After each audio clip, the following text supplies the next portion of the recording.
Hi friends, welcome back to my YouTube channel. ಎಲ್ಲರೂ ಹೇಗಿದ್ದೀರಾ? ನಾನು ಕೂಡ ಸೂಪರ್ ಆಗಿದ್ದೀನಿ. ನೀವು ಚೆನ್ನಾಗಿದ್ದೀರಾ ಅಂತ ಅಂದ್ಕೊಂಡಿದ್ದೀನಿ. ನಾನಿವತ್ತು ಮಕ್ಕಳ ಲಂಚ್ ಬಾಕ್ಸ್ಗೆ ಒಂದೊಳ್ಳೆ ರೆಸಿಪಿನ ಶೇರ್ ಮಾಡ್ತಾ ಇದ್ದೀನಿ. ತುಂಬ ಈಸಿಯಾಗಿದೆ, ತುಂಬ ಸಿಂಪಲ್ ಆಗಿದೆ, ತುಂಬ ಬೇಗನೆ ಕಡಿಮೆ ಸಮಯದಲ್ಲೇ ಮಾಡ್ಕೋಬೋದು. ಒಂದ್ಸಲ ಟ್ರೈ ಮಾಡಿ, ಟೇಸ್ಟ್ ಮಾತ್ರ ಸಖತ್ತಾಗಿದೆ.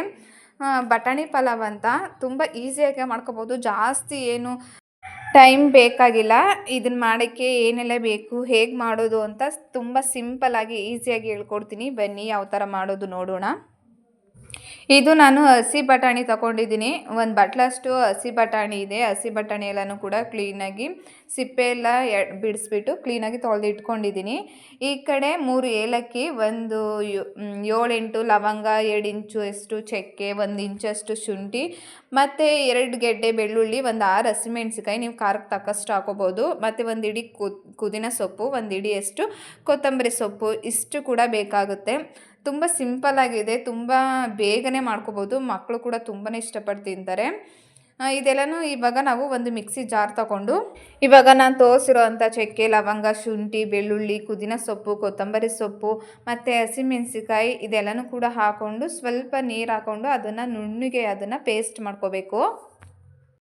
ನೋಡಿ, ಈ ಥರ ನುಣ್ಣಗೆ ಪೇಸ್ಟ್ ಮಾಡಿಕೊಂಡ್ರೆ ಸಾಕಾಗುತ್ತೆ. ನೆಕ್ಸ್ಟ್ ಈ ಕಡೆ ಒಂದು ಕುಕ್ಕರ್ ಇಟ್ಕೊಂಡಿದ್ದೀನಿ. ಕುಕ್ಕರ್ಗೆ 1 ಟೇಬಲ್ ಸ್ಪೂನಷ್ಟು ತುಪ್ಪ ಹಾಕೊಳ್ತಾ ಇದ್ದೀನಿ. ಮನೇಲೇ ಮಾಡಿರುವಂಥ ತುಪ್ಪ, ನೀವು ಯಾವ ತುಪ್ಪ ಬೇಕಿದ್ರೂ ಕೂಡ ಯೂಸ್ ಮಾಡ್ಬೋದು. ಹಾಗೆ ಸ್ವಲ್ಪ ಎಣ್ಣೆ ಕೂಡ ಹಾಕ್ಕೊಂಡಿದ್ದೀನಿ. ಎಣ್ಣೆ ತುಪ್ಪ ಚೆನ್ನಾಗಿ ಕಾದಾದಮೇಲೆ ಸ್ವಲ್ಪ ಪಲಾವ್ ಎಲೆ ಮತ್ತು 2 ಚಕ್ಕೆ, ಒಂದು 4-5 ಲವಂಗ, ಮರಾಠಿ ಮೊಗ್ಗು ಮತ್ತು ಒಂದು ಸ್ಟಾರ್ ಹೂವು ಮತ್ತು 2 ಏಲಕ್ಕಿ ಇಷ್ಟು ಕೂಡ ಹಾಕ್ಕೊಂಡಿದ್ದೀನಿ. ಹಾಗೆ 3 ದೊಡ್ಡ ಸೈಜದ್ದು ಈರುಳ್ಳಿನೂ ಕೂಡ ಹಾಕ್ಕೊಂಡಿದ್ದೀನಿ.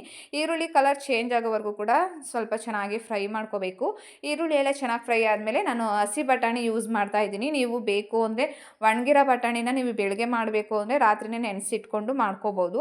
ಹಸಿ ಬಟಾಣಿಲಿ ಮಾಡೋದ್ರಿಂದ ಇನ್ನೂ ಟೇಸ್ಟು ತುಂಬ ಚೆನ್ನಾಗಿರುತ್ತೆ ಅಂತ ನಾನು ಹಸಿ ಬಟಾಣಿಲಿ ಮಾಡ್ತಾಯಿದ್ದೀನಿ. ನೀವು ಒಣಗಿರೋ ಬಟಾಣಿಲಿ ಮಾಡಬೇಕು ಅಂದರೆ ನೀವು ನೈಟು ನೆನೆಸಿಟ್ಕೊಂಡು ಬೆಳಗ್ಗೆಗೆ ಯೂಸ್ ಮಾಡ್ಕೋಬೋದು. ಇಲ್ಲ ಸಂಜೆಗೆ ಮಾಡ್ತೀವಿ ಅಂದರೆ ನೀವು ಬೆಳಗ್ಗೆ ನೆನೆಸಿಟ್ಕೊಂಡು ಸಂಜೆಗೆ ಮಾಡ್ಕೋಬೋದು. ಈಗ ಈರುಳ್ಳಿ ಎಲ್ಲ ಚೆನ್ನಾಗಿ ಫ್ರೈ ಆಗಿದೆ. ಇವಾಗ ನಾವು ಮಸಾಲೆ ರುಬ್ಬಿಟ್ಕೊಂಡಿದ್ದಲ್ವ, ಅದನ್ನು ಹಾಕ್ಕೊಳ್ತಾ ಇದ್ದೀನಿ. ಹಾಕ್ಕೊಂಡು ಹಸಿ ಸ್ಮೆಲ್ ಹೋಗೋವರೆಗೂ ಕೂಡ ಚೆನ್ನಾಗಿ ಮಸಾಲೆನ ಫ್ರೈ ಮಾಡಬೇಕು. ನೀವು ಏನೇ ಮಾಡಬೇಕು ಅಂದರೂ ಕೂಡ ಚೆನ್ನಾಗಿ ನಾವು ಮಸಾಲೆನ ಎಣ್ಣೆ ಬಿಟ್ಕೊಂಡು ಚೆನ್ನಾಗಿ ಫ್ರೈ ಮಾಡ್ಕೊಳ್ಳೋದ್ರಿಂದ ಟೇಸ್ಟು ಚೆನ್ನಾಗಿರುತ್ತೆ. ಯಾವುದೇ ರೆಸಿಪಿ ಮಾಡಿದ್ರೂ ಅಷ್ಟೇ. ನೋಡಿ, ಇವಾಗ ಎಣ್ಣೆ ಬಿಟ್ಕೊಂಡು ಚೆನ್ನಾಗಿ ಬೇಯ್ತಾ ಇದೆ. ಈ ಟೈಮಲ್ಲಿ ನಾವು ನೀರು ಹಾಕ್ಕೋಬೇಕು.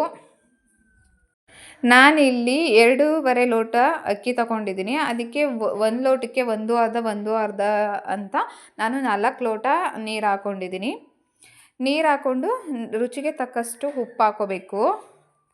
ಉಪ್ಪು ಹಾಕೊಂಡಾದ್ಮೇಲೆ ಈ ಥರ ನೀರು ಕುದಿಯೋಕ್ಕೆ ಸ್ಟಾರ್ಟ್ ಆಗುತ್ತೆ ಅಲ್ವಾ, ಆವಾಗ ನಾವು ಅಕ್ಕಿ ಹಾಕ್ಕೋಬೇಕು. ನಾನು ಒಗ್ಗರಣೆ ಮಾಡೋಕ್ಕೆ ಮುಂಚೆನೇ ನಾನು ಅಕ್ಕಿನ ನೆನೆಸಿ ಸ್ವಲ್ಪ ಹೊತ್ತು ಇಟ್ಟಿದ್ದೆ. ಇವಾಗ ಅಕ್ಕಿ ಎಲ್ಲನೂ ಕೂಡ ನೀರು ಕುದಿಯೋಕ್ಕೆ ಸ್ಟಾರ್ಟ್ ಆದಾಗ ಹಾಕ್ಕೊಳ್ತಾ ಇದ್ದೀನಿ. ಹಾಕ್ಕೊಂಡು ಚೆನ್ನಾಗಿ ಅಕ್ಕಿ ಮತ್ತು ಮಸಾಲೆ ಎಲ್ಲನೂ ಕೂಡ ಚೆನ್ನಾಗಿ ಮಿಕ್ಸ್ ಮಾಡಿಬಿಟ್ಟು 1-2 ವಿಜಿಲ್ ಕೂಗಿಸ್ಕೊಂಡ್ರೆ ಬಟಾಣಿ ಪಲಾವ್ ರೆಡಿ ಆಗುತ್ತೆ. ನೋಡಿ ಎಷ್ಟು ಬೇಗ, ಒಂದು 5 ಮಿನಿಟ್ಸು 3 ಮಿನಿಟ್ಸಲ್ಲೇ ಮಾಡ್ಕೋಬೋದು. ಎಷ್ಟು ಈಸಿಯಾಗಿದೆ, ಜಾಸ್ತಿ ಮಸಾಲೆ ಹಾಕೋ ಹಾಗಿಲ್ಲ, ಏನಿಲ್ಲ.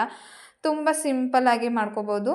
ತುಂಬ ಟೇಸ್ಟ್ ಮಾತ್ರ ಸೂಪರಾಗಿರುತ್ತೆ. ಮಕ್ಕಳ ಲಂಚ್ ಬಾಕ್ಸ್ಗೆ ಬೆಸ್ಟ್ ರೆಸಿಪಿ ಅಂತಲೇ ಹೇಳ್ಬೋದು. ಒಂದು ಸಲ ಮಕ್ಕಳಿಗೆ ಮಾಡಿಕೊಡಿ, ಮಕ್ಕಳು ಕೂಡ ತುಂಬಾ ಇಷ್ಟಪಟ್ಟು ತಿಂತಾರೆ. ತುಂಬ ಚೆನ್ನಾಗಿರುತ್ತೆ. ಈ ರೆಸಿಪಿ ಏನಾದರೂ ನಿಮಗೆ ಇಷ್ಟ ಆಗಿದ್ದರೆ ಲೈಕ್ ಕೊಟ್ಟು ಕಮೆಂಟ್ ಹಾಕಿ. ನೆಕ್ಸ್ಟ್ ವಿಡಿಯೋಲಿ ಮತ್ತೆ ಸಿಗ್ತೀನಿ. ಅಲ್ಲಿವರೆಗೂ ಟೇಕ್ ಕೇರ್, ಬಾಯ್ ಬಾಯ್. ನೀವು ಒಂದು ಸಲ ಟ್ರೈ ಮಾಡಿ, ತುಂಬ ಚೆನ್ನಾಗಿರುತ್ತೆ.